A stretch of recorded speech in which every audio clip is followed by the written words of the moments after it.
Hey, it's Tim Brown, and today I'm going to be talking about SEO for Google Maps. I'm going to share with you 6 advanced or extreme techniques that you probably haven't heard before. But in the meantime, I'm going to cover some basics.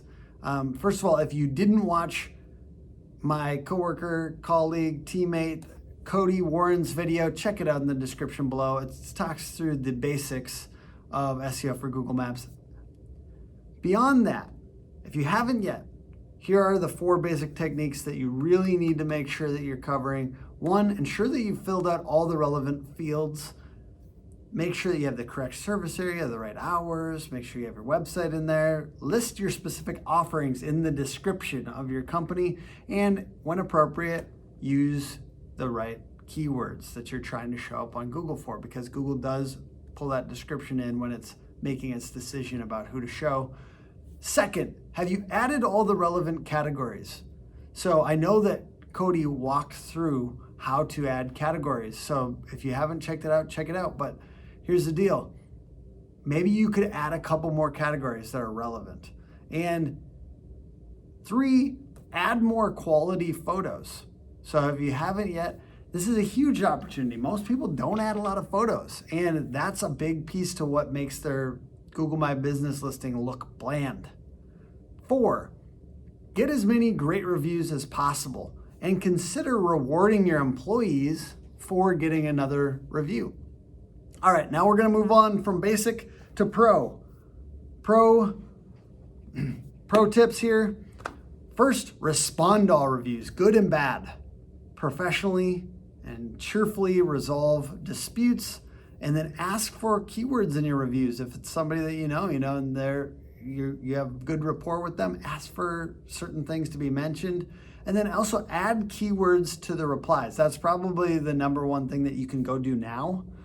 I'll be honest, I just recently did this. I added some keywords into the replies to those reviews.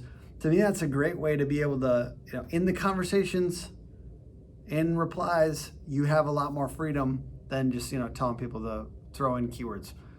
2, list your business in other directories. We suggest 100+ directories. I'm going to put a link in the description to a large database of local directories that you can use. It's from Whitespark, which is another SEO service that's amazing. And then they also have a local directory listing service that goes up to like $600, but it's super, super comprehensive. And I would suggest using that if you've done local directory listings before and you have inconsistencies. Let's say you've used several different services and you might have different addresses and different phone numbers. What you need is to get all those consistent. Whitespark's, I think it's like a $600 top end service, really comprehensive, goes and cleans up all of that for you, and very powerful, super useful if you have a lot of history on your domain.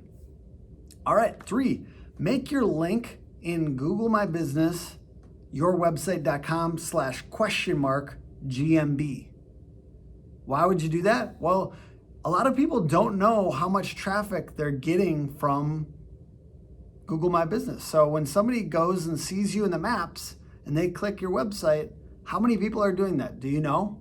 Most people can't, because Google doesn't have a natural way to filter just Google My Business traffic. So this is a great way for you to be able to have that ability to do that over time and to know if what you're doing on your map listing is working, because then the clicks from GMB will go up over time. All right.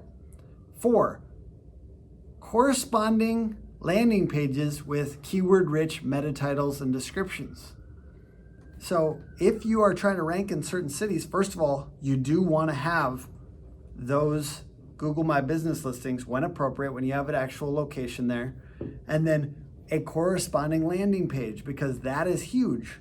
And even if you don't have a Google My Business page for that city, oftentimes you can come up in the map, even if you don't have that city specifically, especially if it's in the region, if it's in the area. So you need landing pages for specific cities if you want to rank there. And using the keywords in the meta titles and descriptions is a pro tip. And then lastly, you need to use click-through focus language, not just the keywords. So, hey, when I first started out, I was just stuffing the keywords into my meta titles. I wasn't thinking about humans, right? I wasn't thinking, hey, what would I click on? Now, a great way to get inspired is to actually go and look at the Google ads that people are putting for what you're trying to rank for and see, hey, what do they use? Oh, they use a guarantee. Oh, they use 5 stars. Oh, they use the number one, plumber in this area, 100% guaranteed. What are those pieces? If you didn't have to if it wasn't just about ranking, what are those pieces about? That's about click-through. You need to get people to click through on your results. So you need to find a blend of keywords and something that's going to catch their attention, something that's going to increase the click-through rate. Because at the end of the day, when those two are up head to head, and the one that both has keywords and has a little bit of click-through focused language, something that actually catches people's attention, that one's going to win because the click-through rate goes up, and thus Google says, oh, that's what people want. So give the people what they want, use click-through focused language. All right, that's pro techniques. So we covered basic, we covered pro, and now we're going advanced, extreme Google ranking on maps. All right, I know you're excited, so let's get into it. 1, location-based keywords in the anchor text of inbound links to your domain. Now, if you're on our team, that wouldn't be super advanced, but if you're in the general population, do you have people linking back to your website with a location in the text that's linking to you? That is a huge piece of what Google is looking at when it's saying, oh, is this one about? Let's say it was Birmingham roofers. Let's look at it. All right, well, this one has Birmingham in the text that's linking to it. That's a great sign that this roofer is from Birmingham. And the more you have of those, up to a certain threshold, the better. You also just want to have, 2, a good quantity of inbound links to your domain from locally relevant domains. So domains for, let's say, a organization in your area, a chamber of commerce. We're in Minnesota. Maybe it's a Minnesota Chamber of Commerce. Maybe it's MinPost. Maybe it's, if you're in Texas, maybe it's Texas, homeowners.com. It's ultimately about finding domains that are about your area, because that's a great sign to Google. It's relevance. You need to have relevance from the domains that are linking to you. And number 3, get links from local websites through sponsorship. So you can go to organizations, be part of them, but you can also sponsor places. For instance, one way to do this would be to use a search operator. Search operator, you basically just put it before your search. It's in title, so no space between that. In title, : sponsors, in quotes, Minneapolis, or your city, in quotes, Minneapolis, and then search. So what this is going to do is it's going to look for places that have sponsors on their website, and a lot of times it's organizations and events. And what you're looking for are authoritative organizations and events that will let you sponsor and get a link back, ideally from their homepage, that are in your area. So once again, those relevant focused domains. And what you can do is, once you make that search, right? We said in title, : sponsors, in quotes, Minneapolis. Then I'm going to have you add an ampersand num equals 100 at the end of the URL that you just searched. So now when you do that, what it's going to do is Google's going to show you 100 listings instead of 10. You guys like that? I got the hook tattoo. That's commitment. That's commitment, guys. Are you that committed to your business that you're going to go out and do these advanced extreme techniques today? I hope so. All right, so let's get back to it. Ampersand num equals 100. It's going to bring down 100 of those on that page. And then what I'm going to have you do is download Mozbar. Mozbar, BAR. And what that's going to allow you to do is create a CSV with all 100 of those in it. So then you can sort by domain authority and actually reach out to them. How are you going to reach out to them?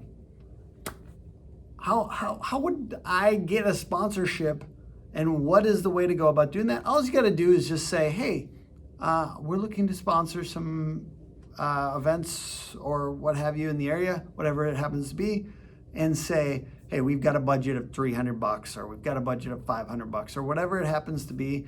And to be honest, that if it's a domain, if it's on the homepage of that domain, it's worth that amount, especially if it's above, let's say, 30 domain authority.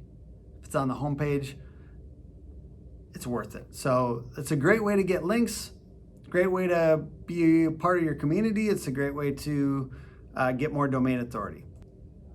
Number 4, Rankmath's local schema. So a lot of you may be using Yoast right now, and I'm gonna just throw it out here. You might be being a little bit of a silly goose. I also used to use Yoast, and there's just a lot more built-in functionality in the plugin Rankmath. And yes, you know, if you're really into SEO, maybe you followed along, and there was some security vulnerabilities in Rankmath in the early days, and it's since been remedied, and it's a wonderful plugin with a lot more functionality. And essentially it's what Yoast used to be until Yoast started taking all of the best functionality and making it paid functionality.